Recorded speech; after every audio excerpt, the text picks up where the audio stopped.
jadi teman-teman anggaplah target Anda adalah 5 miliar rupiah. Ya, target ini 5 miliar rupiah kalau buat Sanjay itu satu case. Ya, dan itu semua dimulai dari pola pikir Anda, mindset Anda, teman-teman. So let's say, okay, so let's take one MDRT. Okay, one MDRT is how much? 500 million. 500 million. Okay, so let's say you want to do 500 million by 31st December.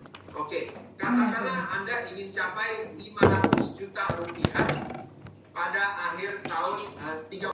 Coba pikirkan paling tidak nama 2 orang ya yang Anda kenal yang bisa memberikan premi 100 juta seorangnya. Can you think of about 10 people who can give you 5 million? Bisakah Anda pikirkan mungkin ada 10 orang yang bisa memberikan premi 50 juta? 5 juta. Can you think of, sorry, 50 million. 50 million. 50 million. Jadi coba pikir pertama ada 2 orang nggak yang bisa kasih premi Anda 100 juta. Oke, lalu 10 orang 50 juta. Can you think of about 20 people who can give you about 10 million? Lalu mungkin Anda bisa nggak pikirkan nama 20 orang yang bisa kasih premi Anda 10 juta. I want you to write these names down right now. Ya, sekarang silakan masing-masing Anda tuliskan nama-nama ini. Ya, jadi 2 orang yang bisa kasih premi 100 juta, 10 orang yang bisa kasih premi 50 juta, dan 20 orang yang bisa kasih premi 10 juta ya tadi ya. Ya, 10. Okay, all right. Now, these are the people that you focus on for the next 2 weeks. Ya, inilah nama orang-orang yang Anda harus fokuskan dalam 2 minggu ke depan. These list of clients are your clients that can help you achieve your target. Ya, ini adalah daftar klien yang bisa membantu Anda mencapai tujuan Anda. Within 2 weeks, dalam 2 minggu, you will know whether you will hit your target or you won't hit your target. Anda akan bisa tahu dengan pasti apakah Anda akan bisa capai target Anda atau Anda tidak akan bisa capai target Anda. Make sense? Masuk akal nggak, teman-teman? Alright. Now, the next step is identifying where do you spend the rest of your time. Oke, berikutnya, ya, langkah berikutnya adalah untuk menentukan di kemana atau di mana Anda akan menggunakan waktu Anda yang masih lebih nantinya. Because let's think about it, we only have 65 days. Karena Anda coba pikir, kita tinggal punya sisa waktu 65 hari. These 65 days will decide how your company behaves with you for the next 1 full year. Nah, dan 65 hari ini akan menentukan bagaimana perusahaan Anda masing-masing memperlakukan diri Anda selama tahun depan sepenuhnya, sepenuh tahun depan. You're getting recognition this year because of work you did last year. Ya, Anda memperoleh penghargaan tahun ini, dihargai oleh perusahaan atas apa yang Anda capai di tahun lalu. So what you do in these 65 days will affect your next 365 days. Jadi apa yang Anda capai atau apa yang Anda akan capai dalam 65 hari ke depan ini akan menentukan 365 hari diri Anda di tahun 2022. So for the next 65 days, I want you to stop thinking about work-life balance. Jadi selama 65 hari ke depan, tolong berhenti berpikir tentang apa yang disebut work-life balance. Hidup seimbang, lupakan itu dalam 65 hari ke depan. The next 65 days are very important. Dalam 65 hari ke depan ini masa-masa yang sangat penting. Your meetings have to be back to back. Ya, meetings Anda harus terus berturut-turut nempel, ya. Istilahnya tidak ada waktu selang, terus menerus. Some of you are already allowed to do face-to-face meetings. Ya, beberapa di antara kita mungkin sudah diperbolehkan melakukan pertemuan tatap muka. face-to-face meetings, the closing ratio is usually higher than virtual meetings. Ya, pertemuan tatap muka biasanya rasio closingnya itu lebih tinggi daripada pertemuan secara virtual melalui Zoom misalnya. Correct? Betul? Because my closing ratio in face-to-face is almost 100%. Karena Sanjay sendiri dia punya track record untuk face-to-face meeting, pertemuan tatap muka itu hampir 100% closingnya. But in virtual meetings, my closing ratio is about 50%.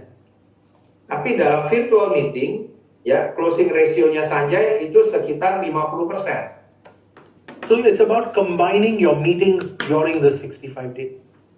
Jadi ini adalah mengenai bagaimana Anda bisa mengkombinasikan pertemuan-pertemuan Anda dengan prospek selama 65 hari terakhir ini. I have approximately 15 meetings in a day. 15 meetings Per day. per day, ya. Oke, Sanjay punya jadwal pertemuan rata-rata 15 pertemuan per hari. I have about 5 face-to-face meetings. Ya, biasanya dalam sehari dia punya pertemuan face-to-face temu muka 5 pertemuan. And I have about 10 virtual meetings. Ditambah 10 pertemuan virtual. Saya dulu you have 50 hours a day. No, I will tell you another secret. That's what. So let me tell you another secret.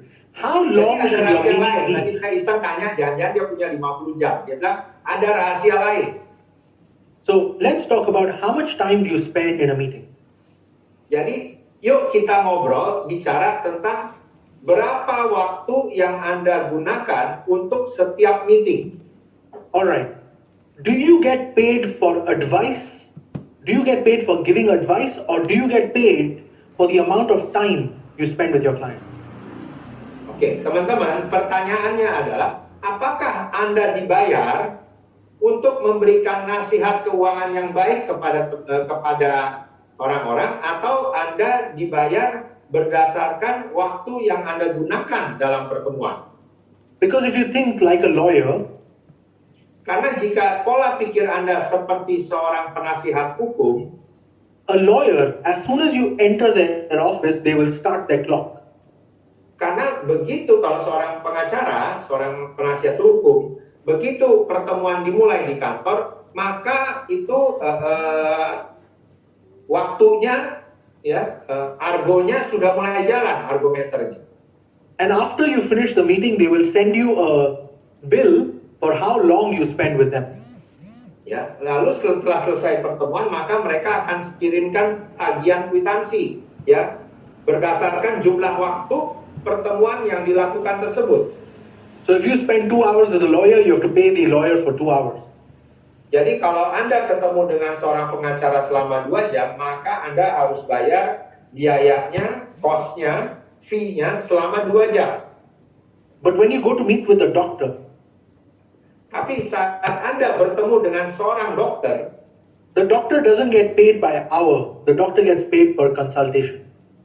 jadi seorang dokter itu tidak dibayarkan berdasarkan berapa jam waktu yang digunakan untuk konsultasi Anda, tapi dibayar berdasarkan jumlah konsultasi yang dia lakukan untuk Anda. So how much time does a doctor spend with you? Jadi berapa lama seorang dokter meluangkan waktu saat memeriksa Anda? 5, 10, 15 minutes? 5 menit, 10 menit, 15 menit? Correct? Ya, So, betul kan? are you a doctor or are you a lawyer? Jadi, Anda, apakah Anda seorang dokter atau seorang penasihat hukum? So if you are a doctor, you're a financial doctor. Jadi, jika Anda seorang dokter, maka Anda adalah seorang dokter keuangan. And you get paid for giving advice. Dan Anda dibayar karena Anda memberikan nasihat keuangan. Why do you spend 3 to 4 hours with one client? Jadi pertanyaan, kenapa Anda sampai menghabiskan waktu 3 sampai 4 jam per klien? Because we don't get paid by the hour. We get paid Karena for giving advice. Karena kita tidak dibayar berdasarkan jumlah waktu yang kita gunakan untuk prospek. Tapi kita dibayar untuk nasihat yang kita berikan kepada setiap klien. Once you understand this, Begitu Anda mengerti ini, you will know exactly where you need to spend your time. ya maka Anda tahu persis kemana atau di mana Anda perlu menggunakan waktu Anda. Then some of you will say right now, but Sanjay, what about building a relationship and building a rapport with your client? Lalu mungkin beberapa di antara kita akan bertanya sama Sanjay begini, lalu Sanjay, bagaimana dengan yang biasanya didengung-dengungkan tentang membina relasi, membina hubungan, membina kepercayaan dengan para klien? You do all of that in January, February, and March. Ya, teman-teman, waktu Anda untuk membina hubungan, membina relasi, membina kepercayaan, itu adalah waktu-waktu di bulan Januari, Februari, Maret. This is your final sprint. Ini adalah final sprint, teman-teman. This is your time to be valuable. Ini adalah waktunya di mana waktu Anda itu menjadi sangat berharga. You spend time on relationships and rapport building in January, February, and March. Ya, Anda gunakan waktu Anda untuk membina hubungan, membina kepercayaan, relasi dengan klien-klien Anda itu pada kuartal pertama, Januari, Februari, Maret. You're supposed to be very busy right now. Tapi Anda di akhir tahun ini harusnya menjadi sangat-sangat sibuk. If a client is being very difficult, Kalau ada seorang klien yang sangat menyulitkan, sangat merepotkan, postpone to 2022. ya, tundalah prospekan klien ini ke tahun 2022. Because think about it. Karena coba pikirkan ini. If the client gets postponed, Kalau seorang klien menunda-nunda, does the premium go down or does the premium go up? preminya akan naik atau akan turun? The premium goes up. Tentunya preminya akan naik. If the premium goes up, what happens to your commission? Kalau preminya naik, kira-kira apa yang akan terjadi dengan komisi Anda? Your commission also goes up. Komisi Anda juga tentunya akan naik. So why are you wasting your time on somebody who doesn't appreciate your time? Jadi, untuk apa Anda menggunakan atau kasarnya membuang-buang waktu untuk seorang klien atau seorang prospek yang tidak menghargai waktu Anda? You're not in this business for the next 65 days. You're in this business for many, many years to come, correct? Ya, Anda mengerjakan bisnis ini bukan hanya untuk 65 hari ke depan kan, namun untuk bertahun-tahun ke depan. Bukankah demikian? So postpone those clients who don't appreciate your time right now.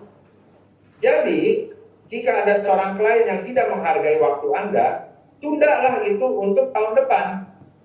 If they are being too difficult, Kalau mereka sangat merepotkan Anda, move on. move on, ya. Don't waste your time. Move on. And that is very important during the final sprint. Dan ini adalah satu strategi yang sangat penting di final sprint seperti sekarang. The next strategy that I want all of you all to understand. Ada strategi lain yang ingin juga Sanjay bagikan dan yang perlu Anda pahami. I'm going to be spending 50% of my time with my existing clients. I will. Yes, Ya. I will be Sanjay, spending. ya, Sanjay akan melewatkan waktunya, 50% waktunya dengan klien-klien existingnya dia. And I'll be doing their policy reviews, asking them for recommendation. That is what I will be doing with my existing clients. 50% of my time will go there. Sorry? 50% of my time will go towards my existing clients to do policy reviews and get recommendations. Oke. Ya, jadi Sanjay biasanya menggunakan 50% waktunya untuk ketemu dengan klien-kliennya yang existing. Ngapain? Ya, pertama dia lakukan policy review polis-polisnya, mungkin ada kebutuhan tambahan dan lain-lain. Yang kedua adalah untuk meminta rekomendasi. I will be spending 30% of my time with recommendations that I already have or clients or prospects that I did not get to close this year. Oke, lalu saya akan menggunakan 30% dari waktu saya untuk bertemu orang-orang yang direkomendasikan atau direferensikan dan juga dengan klien-klien yang waktu itu belum bisa di closing tahun ini. And 20% of my time, I'll be focusing on jackpot cases. Lalu 20% dari waktunya dia akan fokus ke, dia bilang, case-case yang jackpot. Cases that are very big, but don't know if they will close or not. Ya, jadi case-case yang mungkin sangat-sangat jumbo, ya sangat-sangat besar preminya, walaupun belum tentu mereka akan closing, tapi dia akan pakai 20% waktunya untuk mengerjakan tipe-tipe seperti ini. Jadi dia bilang ini case jackpot, siapa tahu dapat, gitu ya, case-case yang sangat besar. But you need some jackpot cases because even if you get one jackpot case, you achieve a lot of your target immediately. Ya, namun Anda perlu tetap melakukan atau mengambil waktu untuk mengerjakan case-case yang jackpot ini. Karena begitu terjadi case-nya, jackpotnya dapat, artinya closing, maka itu akan menutup banyak sekali closing, ya, maksudnya jumlah target yang tertutup itu banyak sekali. Now the next most important in these 65 days is which products do you focus on? Ya. Kemudian hal berikutnya yang juga sangat penting untuk diperhatikan pada 65 terakhir ini adalah jenis produk mana yang Anda ingin jual. Because if you think about it, you don't have a lot of time for underwriting. For underwriting. Yeah, for underwriting you don't have too much time left. Karena Anda tidak punya waktu yang cukup banyak saat ini tersisa untuk melakukan underwriting. So what you should be doing is spending time on products where you don't need a lot of medical underwriting. Jadi apa yang kita harus fokuskan dalam 65 hari terakhir ini adalah fokus kepada case-case yang mana tidak membutuhkan banyak proses medical underwriting atau proses medical check-up. Your underwriter will also be very busy. Kenapa? Karena underwriting di perusahaan kita masing-masing tentunya juga akhir tahun ini akan sangat-sangat sibuk. So try to focus on cases that can get issued in the next 65 days. Jadi fokuslah pada case-case yang bisa issued dalam 65 hari ke depan. Make sense, guys? Masuk akal, teman-teman? Alright. Now, when you have this clear, jika Anda jelas tentang ini semua, let's plan the next 65 days. Marilah kita rencanakan apa yang akan kita lakukan dalam 65 hari ke depan. So the next 2 weeks is all about opening cases. Jadi dalam 2 minggu ke depan, semuanya adalah tentang bagaimana opening a case, membuka sebuah case. Talking to all the people who you think will buy this year from you. Bicaralah kepada semua orang yang Anda pikir mungkin bisa mengambil produk dari Anda selama tahun ini. If any client tells you, I will look at it next year. Ya. Kalau ada klien yang bilang, oke, saya lihat tahun depan. Forget it. Leave it for next year. Oke, lupakan, nggak usah dikejar lagi, tinggalkan itu untuk tahun depan. By the way, I'm calling every single client of mine and telling them one very important thing. Ya. By the way, ya, Sanjay ini telepon setiap kliennya dan menyampaikan hal ini. Ya, ini hal yang sangat penting. Mr. Client, Ya. Pak klien, next year the insurance premiums are going to increase. ya, tahun depan premi asuransi akan naik. Because of COVID, the next year the premiums will increase for sure.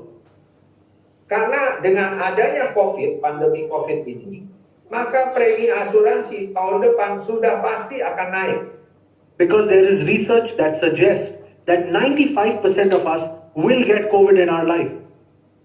Karena ada sebuah riset yang mengatakan bahwa 95% dari penduduk di dunia ini pada akhirnya akan pernah setidaknya terkena penyakit COVID. And we don't know the long-term effect of COVID on the human body. Dan kita belum tahu ya efek jangka panjang dari COVID kepada tubuh manusia.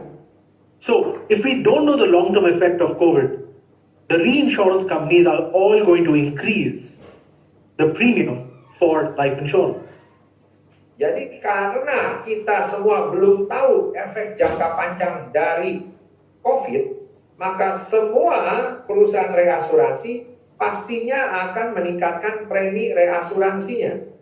So, if you think you have enough insurance, Jadi kalau menurut Anda sudah punya cukup jumlah asuransi I would sudah cukup. still recommend you to buy a little bit more. Saya pun akan tetap merekomendasikan untuk sedikit menambah lagi. And I'm having this conversation with almost every single client of mine. Dan apa yang tadi Sanjay kemukakan itu dia katakan hampir kepada semua klien existingnya dia. And if they say, yeah, Sanjay, we'll think about it next year. Kalau mereka menjawab, oke Sanjay, kami akan pikirkan deh untuk tahun depan. Okay, I will see you next year. Oke, saya akan datang lagi, telepon Anda lagi tahun depan. Don't waste your time. Jangan buang-buang waktu Anda. If someone is sleeping, you can wake them up. Kalau seorang itu tidur, Anda bisa bangunkan dia. But if someone is pretending to sleep, Tapi kalau seseorang yang hanya pura-pura tidur, even if you slap them, they won't get up. mau Anda tampar juga dia nggak akan bangun. Karena lagi pura-pura tidur. Ya, ngerti So ya? don't waste your time. Jadi jangan buang-buang waktu buat orang begini. Make sense? Make sense ya, masuk akal ya teman-teman. Kita tugasnya adalah bangunin orang tidur. Bukan bangunin orang yang lagi pura-pura tidur. Alright, so we have got about 15 minutes left. So let me talk about something very, very important.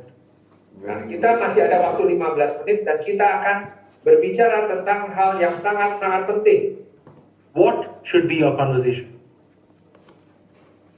What should be your Conversation. conversation? Yes. Nah, What should be your apa yang- conversation with your clients? Lalu apa yang Anda harus bicarakan dengan para calon klien Anda? Number one, you need to talk to them about protecting their income. Ya, hal pertama yang Anda harus sampaikan adalah bahwa para klien Anda harus melindungi income mereka, harus melindungi penghasilan mereka. You see, to start a conversation, there are two ways to start a conversation with a client. Jadi untuk mulai berbicara, berdiskusi, mengobrol dengan seorang klien ada dua cara untuk memulainya. You can either start with a concept, Ya, Anda bisa memulai dengan sebuah konsep or you can start with a case study.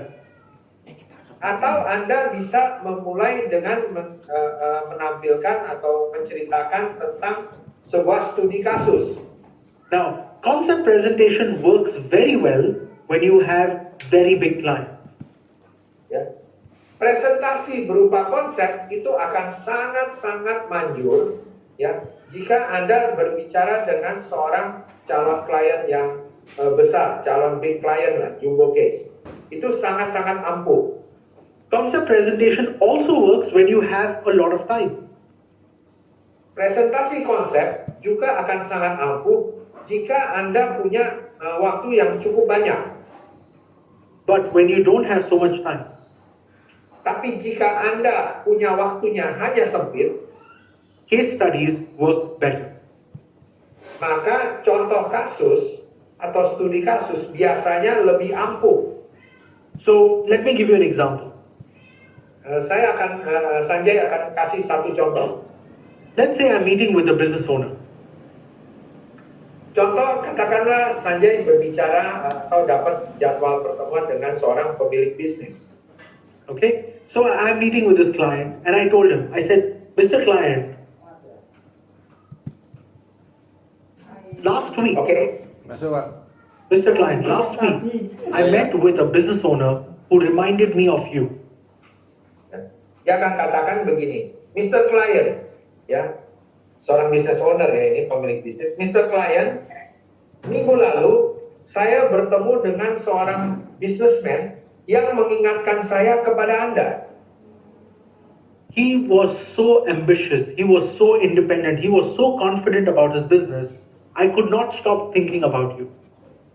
Ya, dia begitu percaya diri, begitu yakin akan bisnisnya, sehingga saya nggak bisa tidak, ini mengikatkan saya kepada Anda. And he told me something which completely told me this is exactly like your brother. Ya, dan dia mengatakan sesuatu yang benar-benar persis sekali, tepat sekali dengan seperti Anda. He said, Sanjay, I can take care of everything in my business. Ya. Teman saya ini minggu lalu mengatakan begini, Sanjay, saya dapat menjaga segala hal, men-take care, ya, saya dapat menangani segala hal dalam bisnis saya.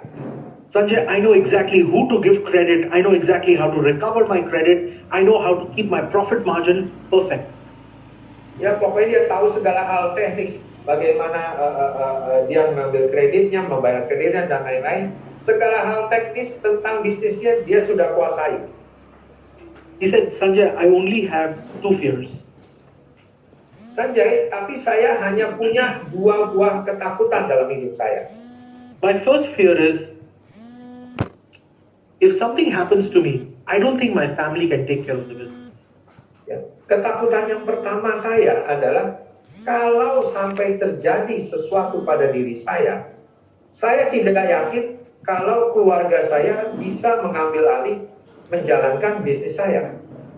And my second fear is, in case I fall sick, there's nobody else who can take care of the business the way I do. Ya, dan yang kedua, kalau saja saya sampai sakit berat, saya takut tidak ada orang yang bisa menjalankan bisnis ini seperti saya menjalankan. And when he told this to me,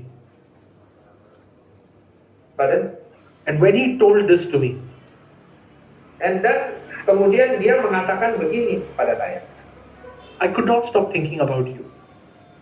Saya tidak bisa berhenti memikirkan tentang Anda. You are exactly like him. Ya, dan Anda persis seperti teman saya yang minggu lalu saya ketemuin itu. You know exactly how to run your business. Ya, Anda tahu betapa baik berhasilnya bisnis Anda, berapa besarnya bisnis And Anda. you're fantastic at it. Dan itu luar biasa sekali. But in case something happens to you, or in case you fall sick, Tapi kalau sesuatu terjadi pada diri Anda, misalnya kalau sampai jatuh sakit deh, what's the plan? apakah Anda punya rencana? Apa rencana Anda kalau itu terjadi? You know, the only thing you need is good income protection. Ya, saya rasa satu hal yang Anda sangat penting adalah suatu perlindungan income yang baik buat Anda.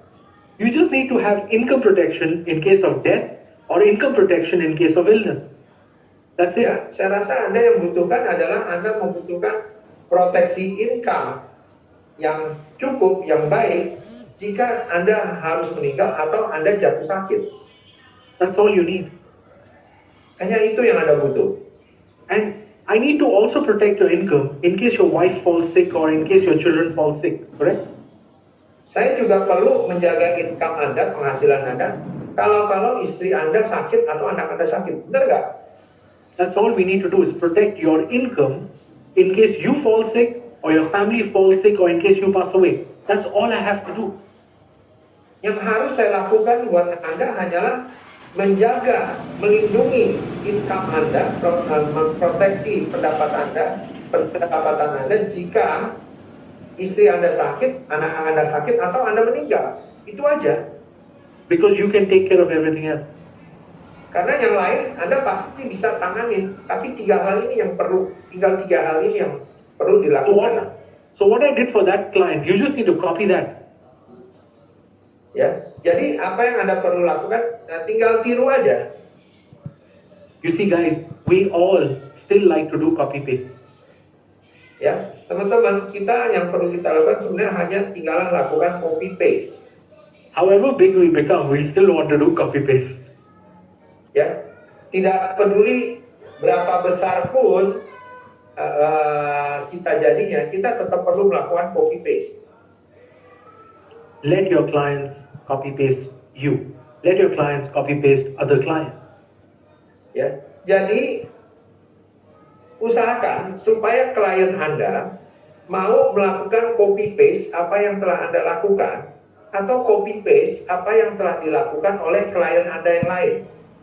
Ya, jadi Sanjay tadi mencontohkan orang lain, ya, lalu ajak orang lain untuk tiru yang dilakukan oleh klien lain itu. Walaupun klien lain itu belum tentu benar. So case studies work the best during final sprint. Jadi ini yang dibilang cara dengan menggunakan case study, dengan contoh kasus. Ya, contoh kasusnya bisa beneran, contoh kasusnya bisa contoh kasus dari orang lain. Anda tinggal copy paste dan sampaikan kepada prospek untuk melakukan copy paste tentang apa yang dilakukan oleh klien lain tersebut. The next thing that you need to focus on, Hal lain yang perlu Anda fokuskan, a simple presentation. ya, adalah sebuah presentasi yang sederhana. Let me ask all of you a question. Saya ingin bertanya satu pertanyaan buat Anda semua. I give you $10 million in cash today, or I give you $10 million property. Which one would you choose? Kalau saya bisa kasih kepada Anda, ya, saya ingin kasih kepada Anda, ya, $10 juta duit tunai, atau $10 juta properti, artinya properti senilai $10 juta, Anda pilih yang mana? Which one would you choose right now?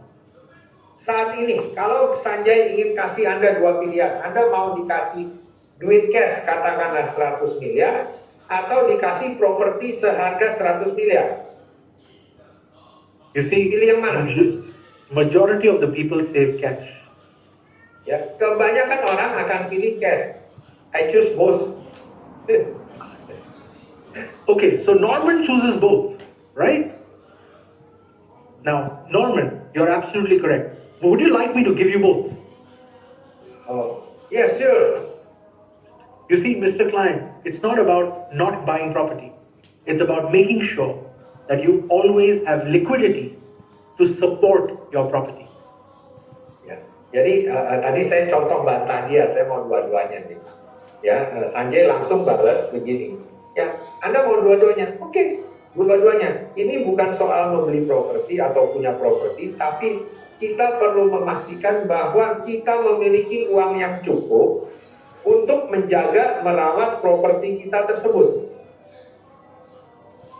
The value of property is dependent on 3 variables. Ya, nilai properti itu tergantung pada 3 variabel. Location, location, location. Ya, lokasi, lokasi, lokasi. Everyone knows that. Ya, semua orang tahu itu, bukan? But do you know the value of property goes down because of 3 things? Tapi tahukah Anda bahwa nilai properti itu bisa turun I call it karena 3 hal? I call it DDD. Ya, Sanjay bilang itu 3 hal itu DDD. Death, divorce, desperation. Ya, dalam bahasa Indonesia yang pertama Inggris death, kematian. Utang, Divorce. death. Yang kedua divorce, perceraian. Number 3, Yang ketiga, desperation. Oh, desperation. Yang ketiga adalah keputusasaan. Jadi 3 hal, ya teman-teman. So, ya, kematian, ya, the value of property goes up. perceraian, dan keputusasaan. So the value of property goes up because of LLL, and the value of property goes down because of DDD. Jadi nilai properti itu kan akan naik karena LLL, lokasi, lokasi, lokasi, tapi akan turun karena DDD, ya, death atau kematian, divorce atau perceraian, dan desperation atau keputusasaan. Mr. Client, my only job Client. is to protect you in case of DDD. Jadi untuk melindungi Anda karena DDD ini, 3 hal yang bisa menurunkan properti Anda ini. Because think about it. Mari kita pikirkan. When someone dies, the market knows you have died. They will reduce the value of your property because they know your family will sell. Ya, saat Anda meninggal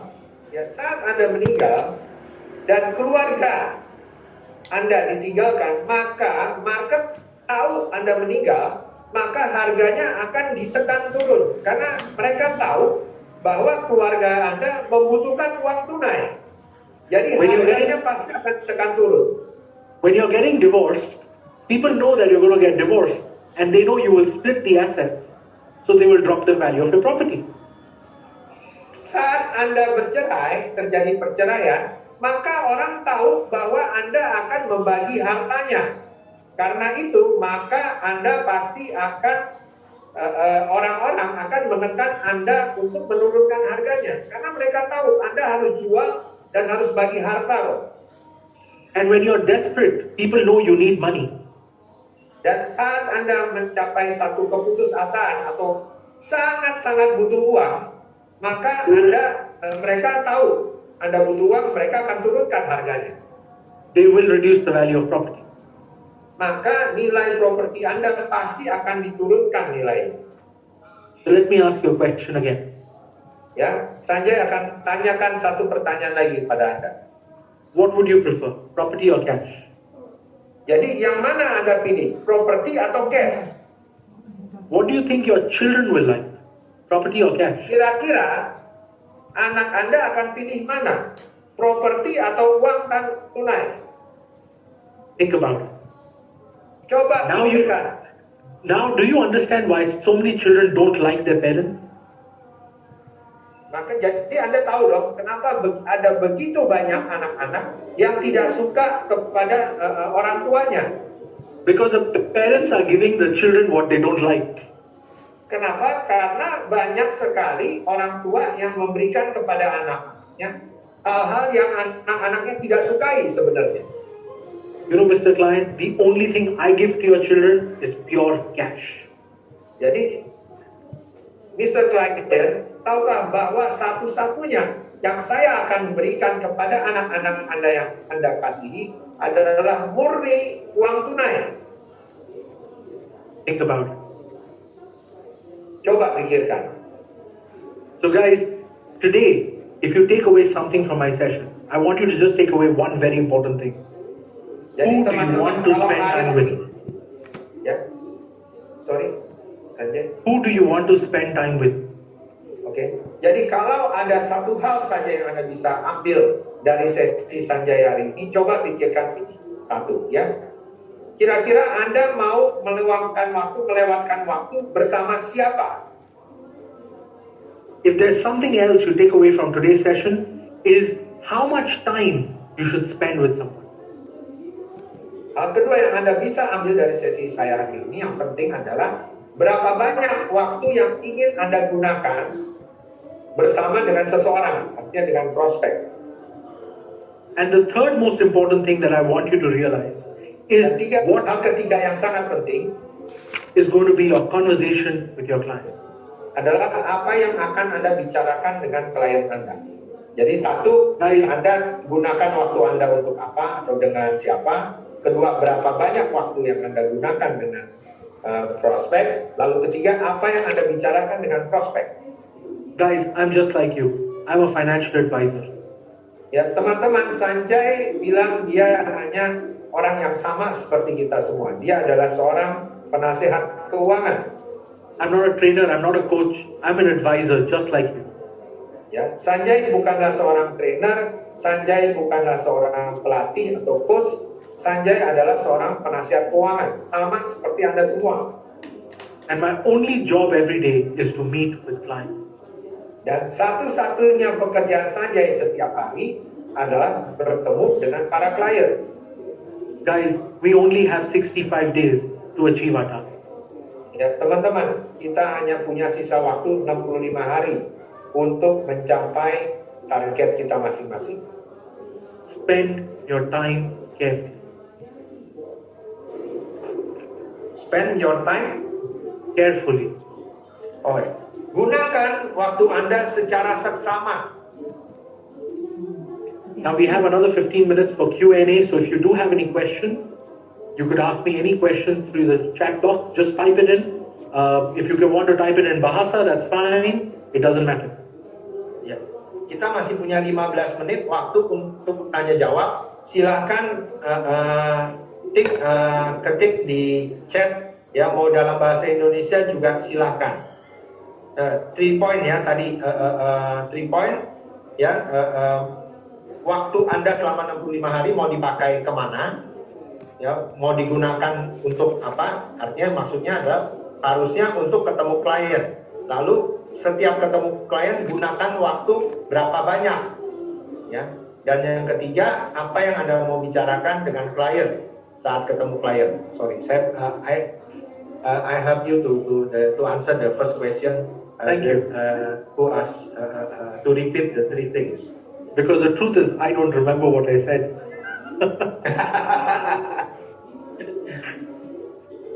Guys, I don't have any script that I speak from. I speak from what I feel. So sometimes if you tell me to repeat it, I might not have the same words because there's no script. Yeah.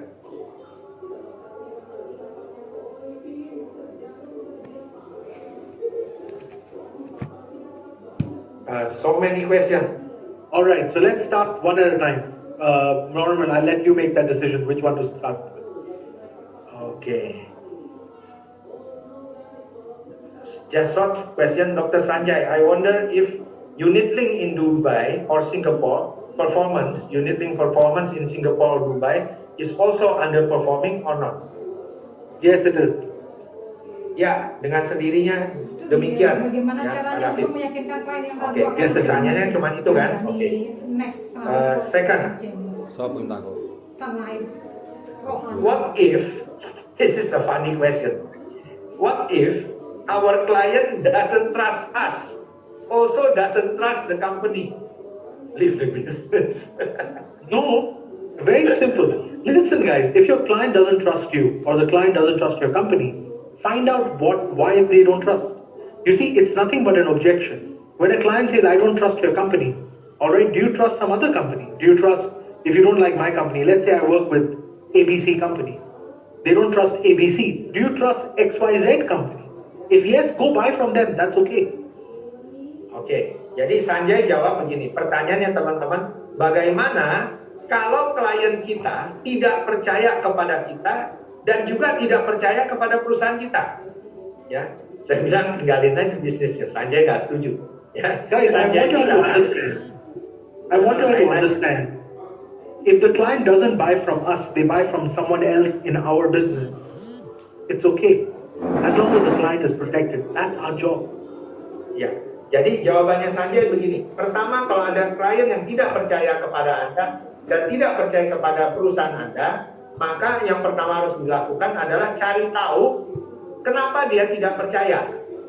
Lalu tanyakan dia percaya sama perusahaan mana.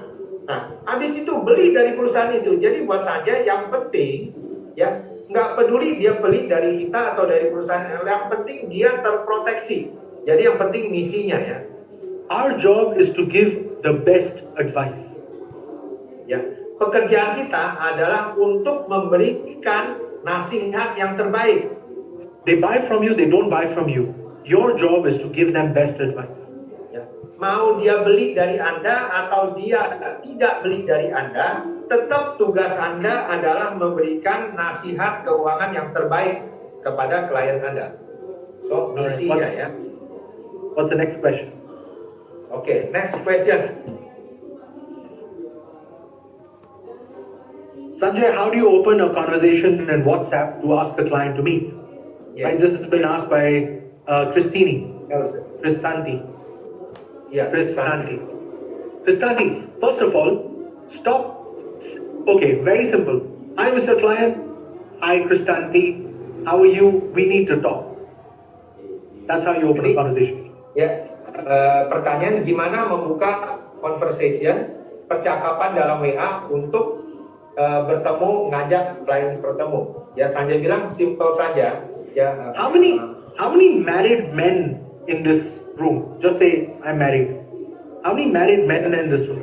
Berapa banyak pria-pria di sini yang sudah menikah? Don't you realize your wife will send you exactly these words? We need to talk. And what happens when you get that message?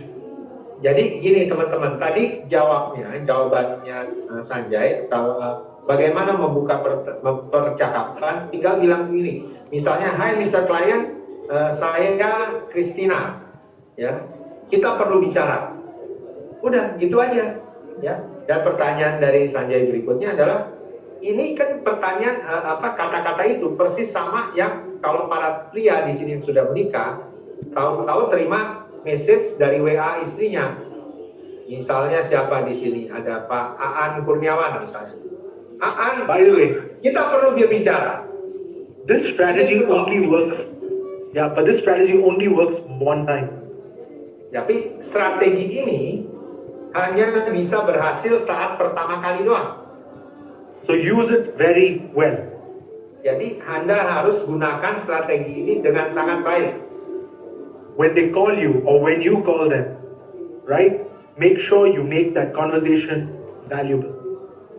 Jadi waktu Anda telepon mereka atau dia telepon Anda karena Anda bilang kita perlu bicara, ya. Dan waktu benar-benar tersambung untuk berbicara, pastikan bahwa pembicaraan itu sesuatu yang bernilai. Okay, ST has asked a very important question which I did forget to answer. You said you will give me the plan for 65 days. You are correct. So the first 2 weeks we'll be focusing on opening cases. Jadi tadi ya ada yang ketinggalan. Jadi untuk 2 minggu pertama kita fokus untuk membuka case. Membuka case artinya mulai mengontak para calon klien. 3 weeks you will focus on closing cases. Lalu 3 minggu berikutnya fokus kepada closing case. And the last 2 weeks, the first 2 weeks of December, which is from 1st December till 14 December, you focus on getting your cases issued. Lalu 2 minggu berikutnya lagi, yaitu awal Desember sampai tengah Desember, fokuslah pada klien Anda supaya bisa issued. After 15 December, Setelah 15 Desember, forget about 2021, start planning for 2022. ya, lupakan 2021 dan fokuslah untuk merencanakan 2022.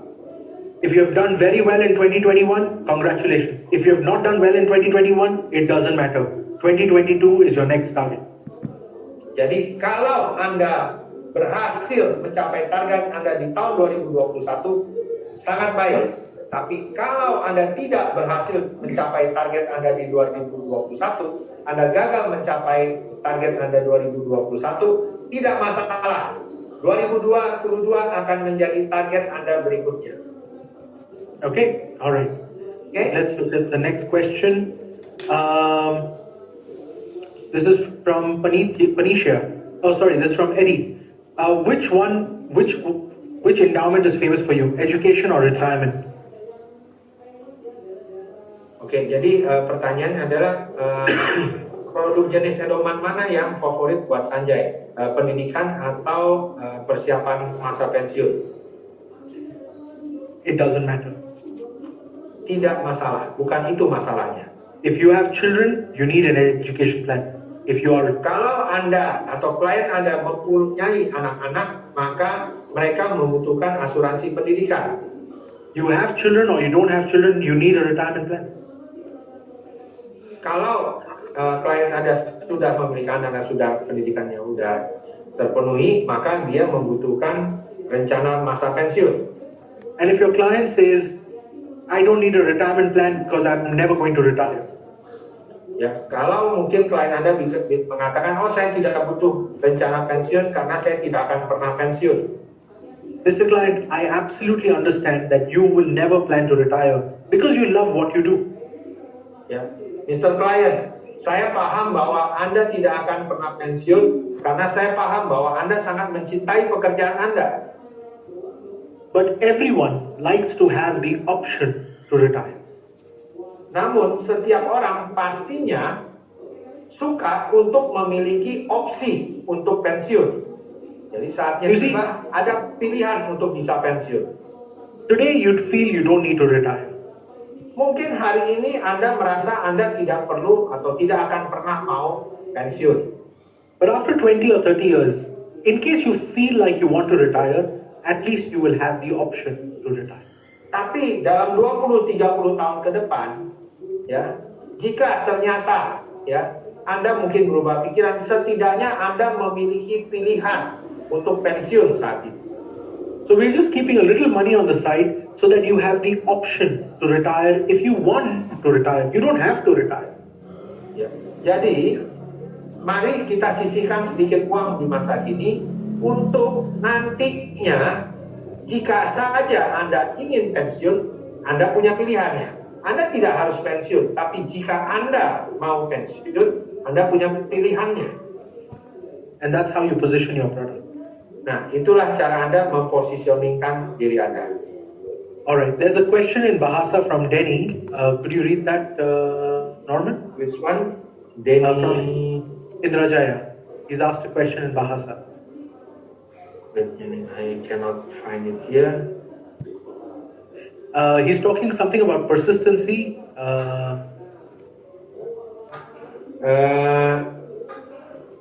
Okay, is it on the bottom or Denny Indrajaya? Yeah, Sorry, cannot find it. that's alright. We've got too many questions. Okay. So I'll let you choose. You choose the next question. Okay, how could you focus on the least underwriting products while we know that the strong product that we can offer right now regarding to the pandemic is health products? Okay, let's get one thing very clear. I don't sell health Mari kita, insurance. sorry? I don't sell health insurance. Oke, perlu teman-teman jelaskan satu hal ya, bahwa Sanjay tidak jual asuransi kesehatan. Pandemic or no pandemic, people will still die. Ya, mau pandemi, mau tidak pandemi, orang tetap akan meninggal. Pandemic or no pandemic, people will still fall sick. Ya, ada pandemi, nggak pandemi, orang tetap jatuh sakit. Pandemic or no pandemic, children will still go to school. Ya, pandemi, tidak pandemi, tetap aja anak-anak mesti sekolah. Pandemic or no pandemic, people still want to retire. Ya, pandemi, nggak pandemi, orang tetap pengen pensiun. And that's how you focus on the right thing. Jadi itulah cara Anda fokus pada hal-hal yang benar. Jadi teman-teman Pandemic. ya, Pandemic or no pandemic, your focus doesn't change. jadi pandemi maupun tidak pandemi, fokus Anda tidak berubah. Tadi 4 hal yang kita jual tadi ya. So Jimmy, Jadi that's how terkait kesehatan, Sanjay itu hanya jual critical illness. Right? that's why absolutely right. I focus a lot on critical illness and I focus a lot on life insurance. Ya, jadi fokusnya Sanjay memang lebih banyak ke life insurance, artinya proteksi income, baik karena sakit, baik karena meninggal maupun karena sakit kritis. Ya, kemudian endowment yang ke arah pendidikan dan pensiun. Sanjay tidak punya waktu ngurusin asuransi kesehatan. Ya, itu clear dari Sanjay. Tapi pilihan buat teman-teman ya, tergantung pasar masing-masing. Milani has asked a question. At this time, have I started meeting clients face to face or do I still call them? So right now my meetings are a mixture of face to face and virtual. Jadi pertanyaan tadi dari Melani katanya saat ini apakah Sanjay lebih banyak temu muka dengan muka atau virtual? Tadi dalam presentasi sudah dijelaskan kombinasi ya. I have approximately 15 meetings a day. Ya, rata-rata 15 pertemuan tiap hari, teman-teman. 5 meetings are usually face to face Ya, 5 meeting biasanya itu face to face and about 10 meetings are virtual or on the phone. dan sekitar 10 meeting itu virtual meeting. Alright, the next question is, Sanjay, how do you handle people who say they want to compare? Oke, pertanyaannya adalah Sanjay gimana cara menangani seorang calon klien yang mengatakan bahwa mereka ingin banding-bandingin dulu. Mr. Client or Miss Client, I absolutely understand that you want to compare. Ya. Mr. Client, saya sangat paham bahwa Anda pengen banding-bandingkan dulu sebelumnya. But let me ask you a question. Tapi saya ingin tanya satu pertanyaan dulu nih. Did you know almost all the insurance companies are the same? Ya, tahukah Anda bahwa hampir semua perusahaan rata-rata ya sama saja? We're in the 21st century. Kita di abad ke-21. Everyone knows what everyone is doing. Ya, setiap orang tahu apa yang dilakukan orang lain atau perusahaan lain. And we all are very competitive. Dan kita semua saling kompetitif satu sama lain. The difference will maybe be 5 or 10%. Perbedaannya mungkin antara 5 sampai 10% saja perbedaannya. So it's not about comparing the product. Jadi ini bukan tentang bagaimana kita membandingkan satu produk dengan produk lainnya. But the more important decision is, who do you want to be your financial advisor? Tapi keputusan yang lebih penting adalah siapa yang ingin Anda dapatkan sebagai penasihat keuangan Anda. You see, almost all the hospitals have similar equipment. Ya, kita tahu bahwa hampir semua rumah sakit itu peralatan kesehatannya ya sama. What makes a hospital special is the doctor. Tapi yang membuat satu rumah sakit menjadi sangat spesial adalah karena dokter-dokternya yang ada di sana. So the only question you have to answer is, are you comfortable working with me? Jadi pertanyaan yang Anda harus jawab saat ini, apakah Anda merasa cukup nyaman jika saya yang menjadi agen yang melayani Anda? And that's the way I would handle that objection. Dan itulah cara Sanjay menangani keberatan dari nasabah yang seperti demikian. All right. Now, I think we take the last question, so I'll let you make that decision. Which is the last question, Norman? Oke, pertanyaan terakhir. This is a classic question. Almost every list have this kind of question. But I'm very interesting to know how you handle this one, because your handling is always interesting, Sanjay.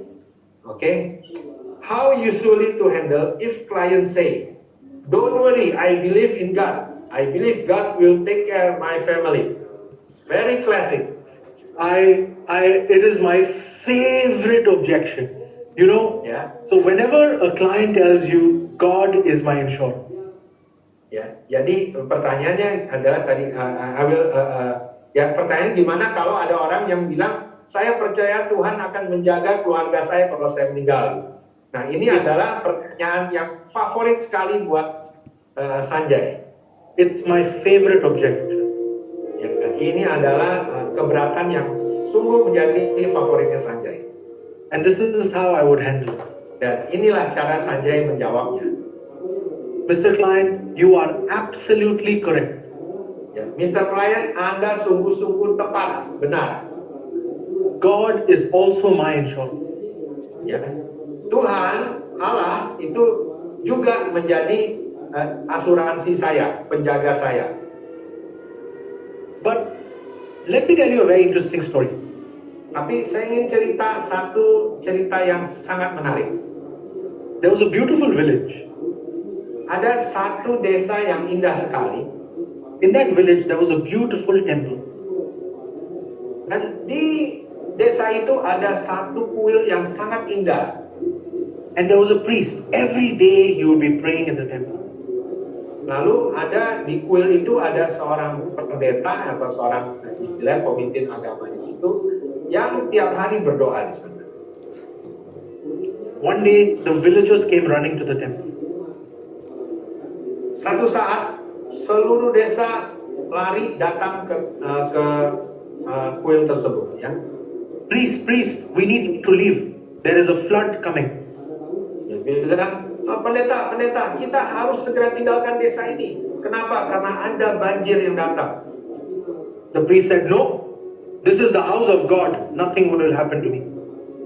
Ya, tapi pendeta itu bilang, tidak. saya tidak mau pergi karena ini adalah rumah Tuhan. Saya tidak akan meninggalkannya. Water entered inside the temple. Lalu air masuk sampai ke dalam kuil tersebut. The priest went to the first floor. Ya, si pendeta kuil ini naik ke lantai atas, lantai pertama. The rescue team came in a boat. Ya, lalu datang tim penyelamat. Priest, come with us, you will die. Ya, tim penyelamat datang dengan perahu, bilang, ayo ikut kita, kamu bisa mati nih. The priest said, no, Ya, pendeta bilang, enggak, this is the house of God. Nothing will happen to me. ini rumah Tuhan, tidak akan ada yang terjadi pada saya. Now the water covered the full temple. Ya, sampai akhirnya airnya naik sampai ke atap tingkat tertinggi dari kuil itu. And the priest was holding the flag on top of the temple. Dan si pendeta itu akhirnya duduk di atas, di paling tinggi, sambil pegang sebuah bendera. The helicopter came. Priest, come with us, you will die. Ya, lalu datang helikopter yang bilang, ayo naik sini, pergi sama kita, kamu bisa mati. No, this is the house of God. Nothing will happen to me. Lalu si pendeta bilang, enggak, ini rumah Tuhan, tidak akan terjadi sesuatu pada diri saya. And the priest died. Lalu beneran akhirnya si pendeta meninggal. The priest goes to heaven, comes in front of God. Ya, akhirnya si pendeta ini sampai ke nirwana, ya, ketemu sang pencipta. God says, priest, I'm so proud of you. Ya, Tuhan bilang, oh pendeta, saya sangat bangga kepadamu. Till your last breath, you did not lose faith in me. Ya, sampai napas terakhirmu, kamu tidak kehilangan iman percayamu kepada saya. But the priest was very upset. Namun, walaupun begitu, si pendetanya yang kecewa nih. Priest said, God, I only have one question. Tuhan, saya hanya punya satu pertanyaan dong. Why did you make me a liar in front of all your followers? Kenapa Anda menjadikan saya seperti seorang pembohong di depan semua pengikutmu? I kept telling your followers, I'm in the house of God, nothing will happen to me. Saya terus-terusan bilang bahwa ini ada rumah Tuhan, saya tinggal di rumah Tuhan dan tidak akan ada hal jelek apapun yang terjadi pada diri saya. Why did you let me die in your house? Tapi kenapa Tuhan biarkan akhirnya saya mati di rumah Tuhan? God said, priest, you know me better than anybody else. Tuhan lalu bilang, pendeta, kamu anakku, kamu sangat mengenal aku lebih dalam dari orang-orang, semua orang lainnya. You know that I don't do anything myself. Ya, kamu tahu kan, saya tidak pernah melakukan sesuatu dengan turun tangan sendiri. I will always send a messenger. Saya selalu mengirimkan utusan-utusanku, nabi-nabi. I came to you 3 times. Saya sudah datang kepadamu 3 kali. And you didn't listen to me. Tapi kamu tidak mau mendengarkan saya. For this, you go to hell. Karena itu kamu mesti masuk neraka. Mr. Client, Mr. Client, I don't think I'm the first insurance agent in your life. ya, saya rasa saya bukan agen asuransi pertama yang datang kepadamu dalam hidupmu. But I might be the last. Namun bisa jadi saya agen asuransi terakhir yang datang. You see, I am a messenger of God. Ya, saya ini seperti utusan dari Tuhan. God does not do anything himself. Ya, Tuhan tidak melakukan segala sesuatu dengan turun tangan secara langsung. He will always send a messenger. Dia pasti kirim utusan-utusan. Each one of you is a messenger of God. Setiap Anda, teman-teman agen asuransi, adalah utusan dari Tuhan. Each one of you is protecting a family which is not yours. Setiap dari Anda berusaha melindungi keluarga Tuhan.